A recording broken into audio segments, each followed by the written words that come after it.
explanation like, okay, my wife needed to get some documents and show an income. What about this? What's going on in 2012 that you needed to show an income?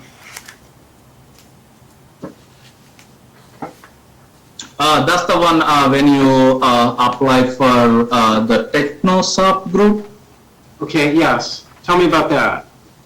This is the one you need to have the offer. I don't know. Yeah, when I finished in 2012 my master's, basically not master's, you need to have the offer letter. You need to go get your social security, and that's the one offer letter. But I never worked.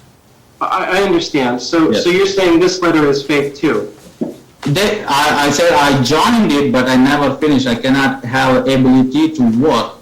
Actually, I went there for training too, but they told me they cannot. Oh, I see. Okay, so this I even went to, I think it's California. okay, this is Back something. in 2012 to Georgia, my uncle's house, and then I went for training, and after training, 2-3 weeks training, they told me, I don't have ability to work in IT, and I got back.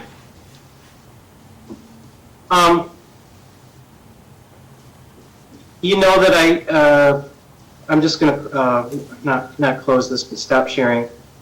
You're aware that I tried to subpoena your uncle and get some employment records before I knew what was going on.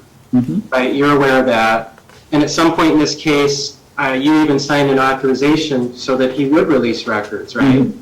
Did you ever have any follow-up with him? Like, hey, this lawyer's trying to get some records up here in Michigan. Can you just cooperate with them?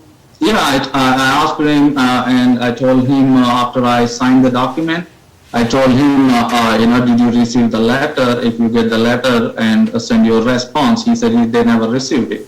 Okay, but you got the voicemail from him to me where he's like acting like he doesn't know who you are, right? No, I just heard when you put the exhibit last time, I got that one from, I don't even know he left you the voicemail until John sent it to me, the voicemail. Right, but you recognized his voice, right? Yes, I recognize his voice, but the thing is, most of anybody in the family or everybody goes with my nickname. Nobody knows Venkata. Ah, so he didn't know who I was talking about. Maybe he knows. I'm not sure, sir. I'm not sure. And I completely did not hear the voicemail. I understand. I appreciate you clearing that up. So maybe he just didn't know who I was talking about. Right? Does he know anything about your Michigan case? Do you talk to him on a regular basis? I mean, how close are you guys? It's just like, whenever any store things comes, and then I will call him, I will explain him. And if he don't answer, he's going to call me back. I hear you. Yes. I got to do my job. Some of these pleasant, questions aren't going to be pleasant, but I hope you understand that I don't hold anything personal against you. I'm just trying to do my job to the best that I, you know what I'm saying? So. And he's my uncle when it comes to the business, and he's the owner, I'm his employee. But when after the business, yes, he's basically my uncle. So I do have to ask you some questions about a different area now. It's a sensitive area. I think you know where I'm going with it. I listened to you at length. I thought your lawyer did a fabulous job. And it sounds like, from what I heard, sounds like you got a great little family going on there. And I'm trying to balance with, the issues that are before the court. But I do want to try and rehabilitate with some of my questions. So I'm just going to go through these with you. Do you deny ever hitting your then wife, my client? I never hit her. We got arguments. Okay. And you never took her earrings and flushed them down the toilet, right? No, sir. Okay. And in December of 2015, you know who her parents are, right? Yes. And that was the first time that they ever came to visit the United States. They came to stay with you guys, right? Yes. And at some point, your daughter was brand new because she was born in November, and this would have been in December. I think there was an issue where she was sleeping, and maybe somebody wanted to keep her sleeping, and somebody wanted to wake her up, and you got into it with her parents. With my parents? No, with DP's parents. No, her mom is the one came first.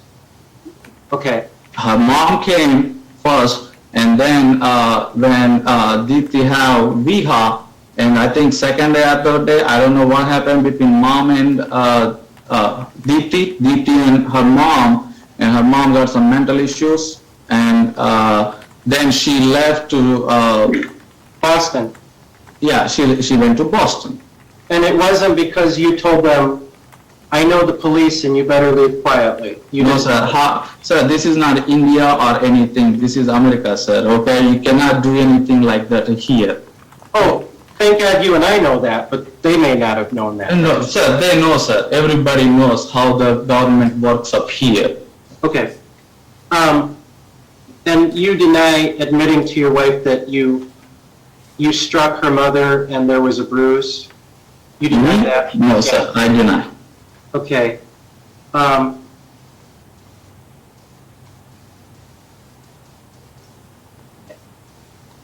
Did you ever get upset with DP because she didn't call your parents often enough? You, What you mean? well, John asked you very early in your testimony, excuse me, Mr. Vella, asked you very early in your testimony about culture. Mm-hmm. And is there something about your culture where your wife represents you when you're not present and must do and say things to your parents that are honorable to you? No, sir. Those maybe like 100 years ago, 50 years ago, now it's the same thing. It's not like old anymore. And dowry is illegal in India now, right? No, sir. It's not. No, it's not. Okay, so your family did accept $50,000 from her family, correct? No. Okay. I'm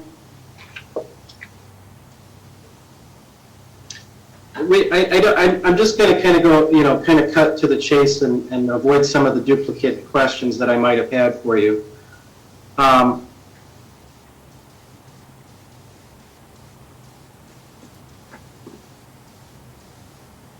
I think your lawyer didn't want you to get into it, but I think it's relevant because you said that at some point there was she's in India with Viha, and at some point you guys just stopped talking, right? Like there's a lack of communication or a block of communication where you and DP you're not able to talk to her, right? To who, sir? Well, let me rephrase. I'm kind of getting lost here. You said that she changed her phone number or cut you off so you couldn't get a hold of her? Yes, basically like a blocking. Okay. Blocking. Help me understand that, because towards the end of your testimony, you testified that you call her and talk to her just fine. Did she get like a new phone number that you use? What is that, sir? How are you talking to her now? How did you get her alleged new phone number? A friend of court provided.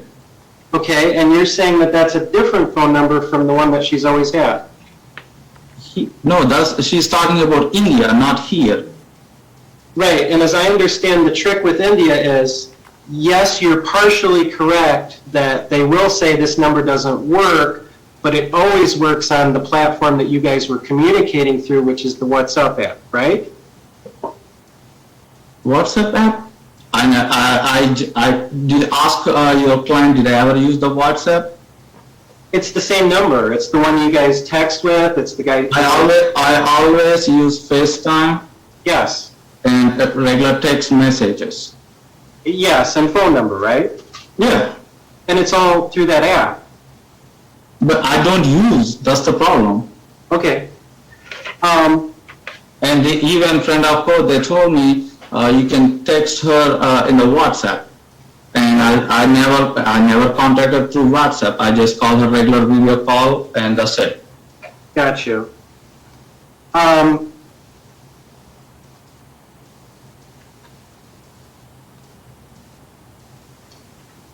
Who filed the custody case in India? My parents. Okay. And did you at any point when your wife and my client went to India, did you demand a divorce from her? Me, sir? Yeah, we not, she's in the different path, I'm in the different path.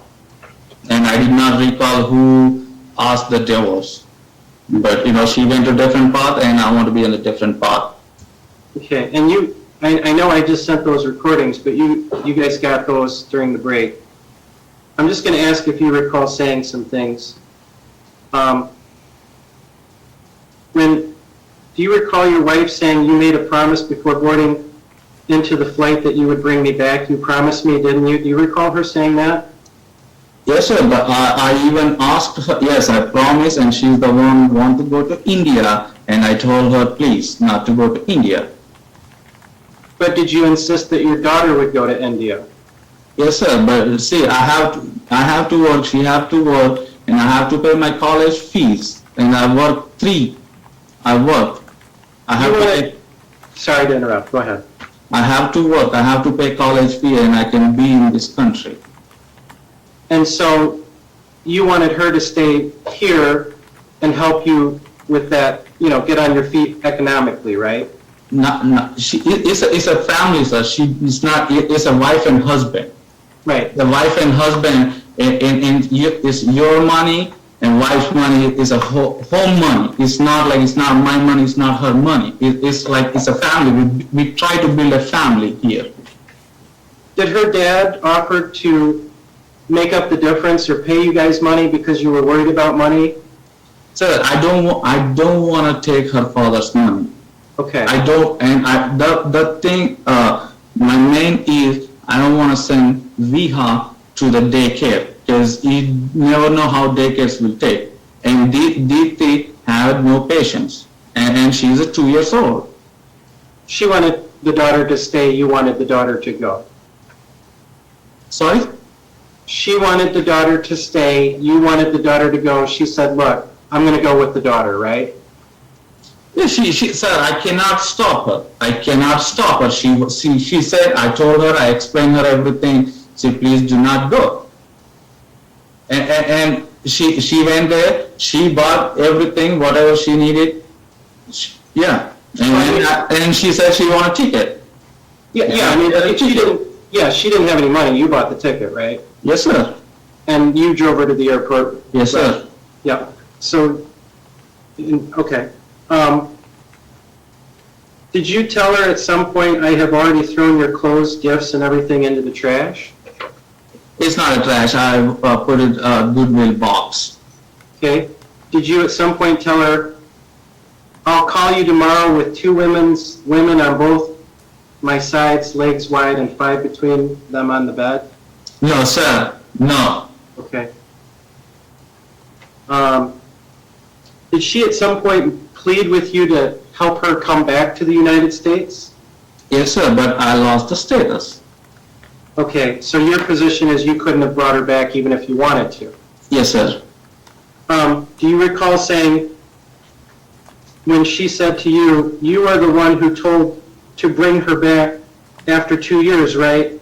Referring to your daughter, and you said, no, 2 years, I'll bring her back after 4 years, understood? Sir, when you're angry, you know how everybody will talk. It's an argument between me and her argument going on. She was in India, I was up here. Well, look, I'm not going to read the rest of this. Here's the point. Yes, sir. Here we are. Regardless of how we got here, would you agree that the best way going forward is for both sides to stop pointing the finger, talking about private investigators, and just figure out a way to go forward and be the best